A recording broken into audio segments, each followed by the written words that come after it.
Now, it is clear to see that Ping have very much a cult following when it comes to you guys, the golfers. Now, today we're going to be looking at the new Ping i240 iron. This is the next generation on from the i230 and the i210. So I thought I'd bring those along as well to have a little look to see if we're seeing any improvement from this particular iron from its previous generations. Now, I've got some tech that I want to talk to you about, which Ping have given it to me, and we're going to put these up as a head-to-head to see which one comes out on top.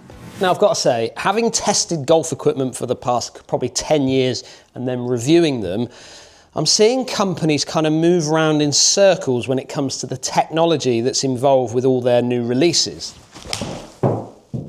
And what I mean by that is that I feel like we're going around in cycles when it comes to the release of the new equipment. The marketing departments of these companies using really interesting words to kind of talk about the different areas of technology that actually, if you really dive down into it, it's almost like we're just using different words but meaning the kind of same thing, like buttery feel or super soft feel or premium feel. What does that actually mean? Does it mean that they're creating different feels from different generations because they've had feedback from Tour, which is kind of what they say, but are we actually getting that? And I'm going to have a little look closer at this i240 because there's a lot of similarities in the i210 and the i230 that I know players like Lee Westwood, like Victor Hovland have used previous generations, but I'm not seeing them move into the next generation. Now, from a testing point of view in today's video, we're going to be focused on 7 irons. I've got 7 irons in all the 3 different heads, so we're going to get some numbers of them for you.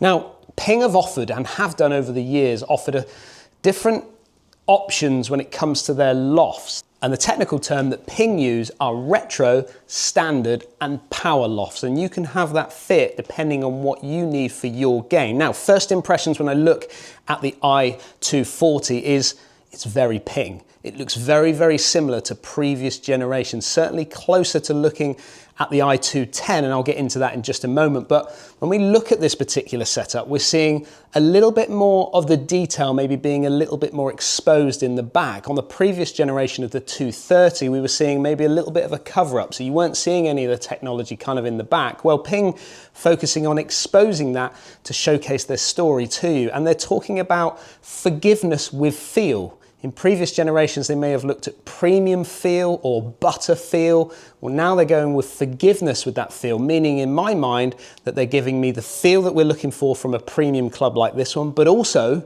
the forgiveness, and that will go again more into the technology. So Ping giving us a lighter back badge at the back of this club, which means that they're going a little bit lighter here, which means that they can move that weight a little bit more around the club head, giving us that forgiveness, giving us that higher MOI. Again, we've heard that from previous generations. We hear that year on year, it feels like anyway, lowering the CG, getting it lower down that point at the bottom there, which allows us to enable us to launch that ball quite easily up into the air. And I've got to say, from the shots that I've just been hitting with this particular iron, let's see if we can get one on target this time, it does feel really easy to get it up in the air.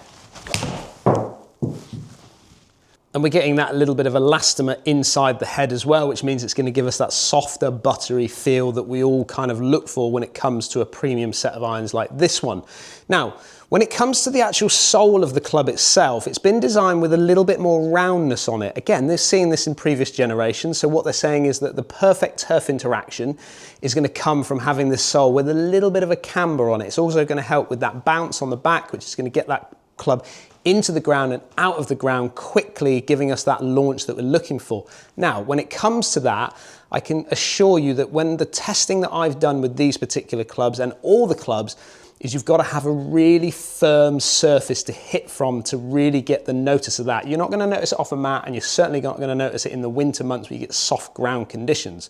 Now, I've talked about this club as being a kind of premium player's look. Well, they get feedback from their tour players to see what they want from their irons. Now, this one being a cavity back, which means that we've got that kind of wedge taken out the back and then scattered around the edge of the club to give it that MOI, give it that forgiveness. But you're getting a thin top line and you're getting a short blade length. Again, this enables a player to be able to kind of dial in a little bit easier and be able to control the shot shaping. But the big thing, the big difference in this i240, which you notice straight away when you pull it up of the box, is the actual groove structure themselves. We've got a real difference now from i230 into now the 240.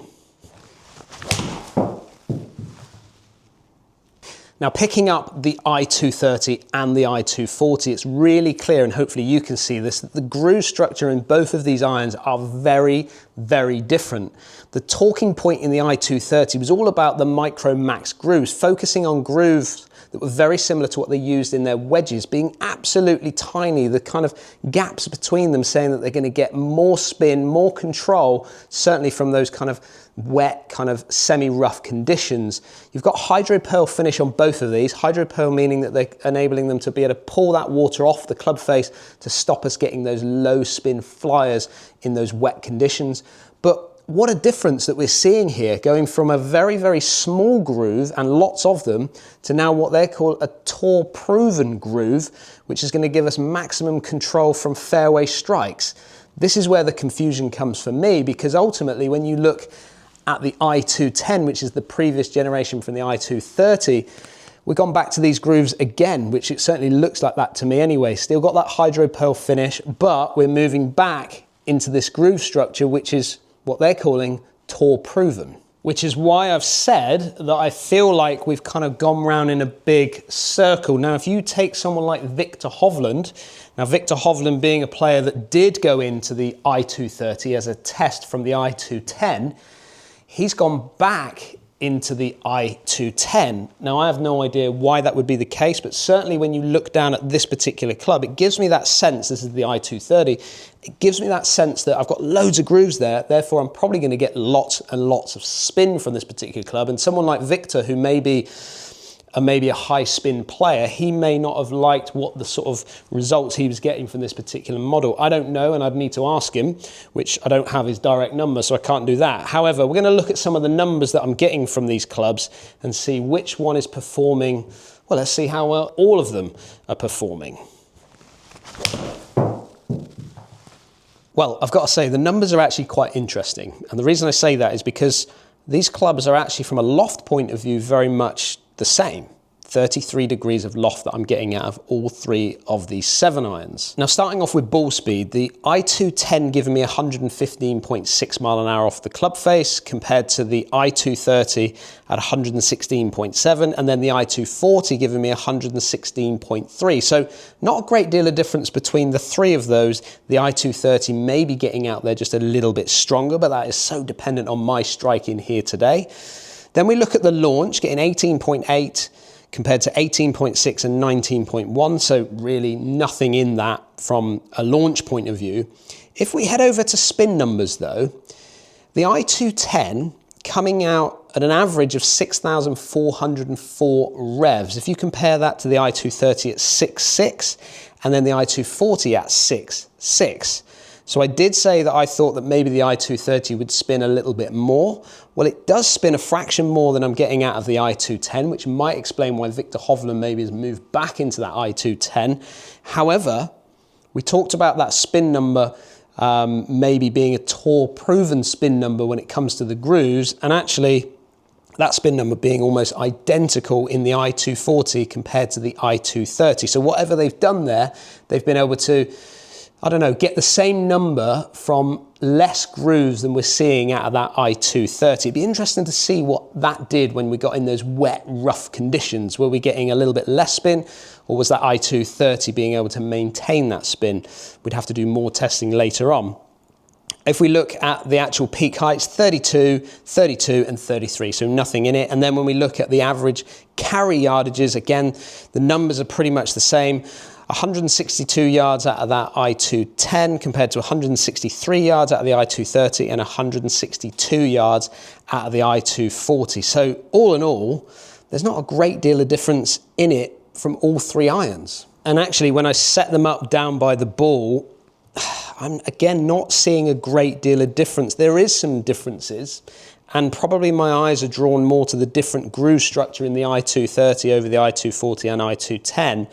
But from a visual point of view, I would say, if anything, the i240 may be just looking a little bit sleeker in its profile. Maybe on the inside part there, maybe it's sort of blended in just a little bit more, and the offset maybe not as evident in the i240 compared to, let's say, the i210.